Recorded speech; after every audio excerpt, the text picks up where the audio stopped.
Hello, I'm Harry Riley. Welcome to Harry's 10-Minute Tales.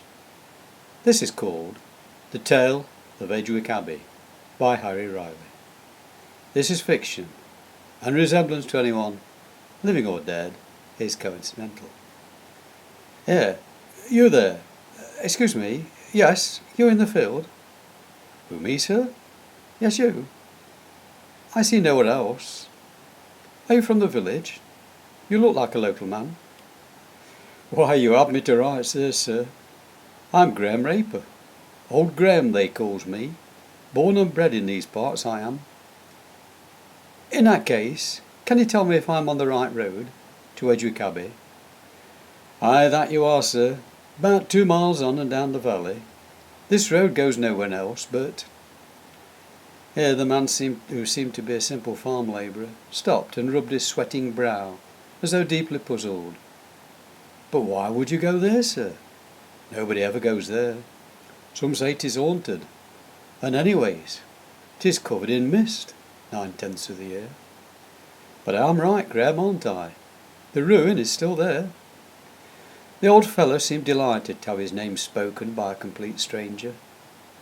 Last owner went mad and wandered off into Blackmore Bottoms some 10 years back, so they say.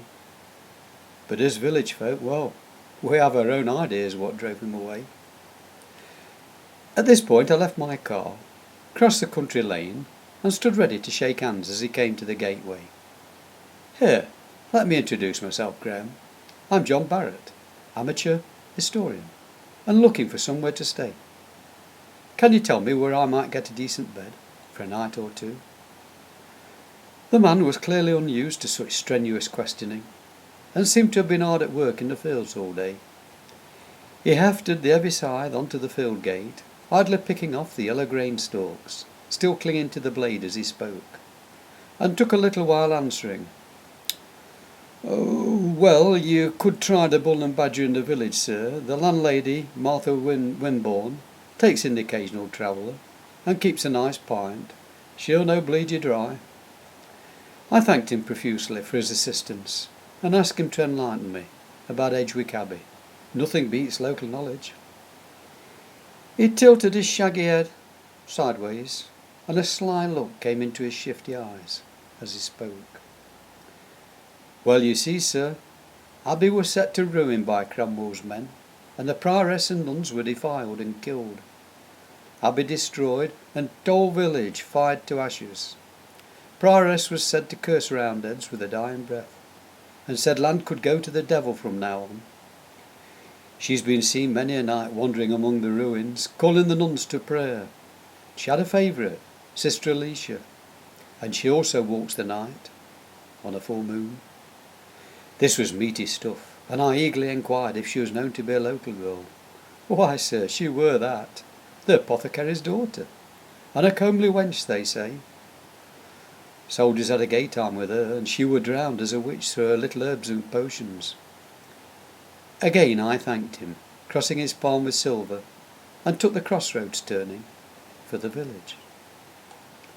Martha Wimborne at the Bull and Badger was most obliging, said I could stay as long as I wished. Later, over a pint or two in the barn, she asked me how I'd known her name. I explained she had been recommended to me by some old farm yokel, and told her how he'd given me the sad story of Edgewick Abbey and its ghosts. Martha shook her head and said I must have misheard him. We have good reason to leave the old ruin well alone. It is haunted, but not by any religious ghosts. We tell our guests to keep away, as the devil lurks down there. Did this farm worker not give you his name? I became slightly nervous. Yes, he said he was Graham Raper. Bit of a silly old thicko, if you ask me. Probably made up a yarn to scare me away. My blood ran cold as she exclaimed. Oh dear. You met Graham all right. You met the Grim Reaper.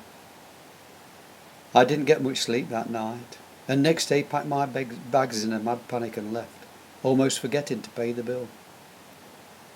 The giant combine harvester came round the narrow bend much too fast.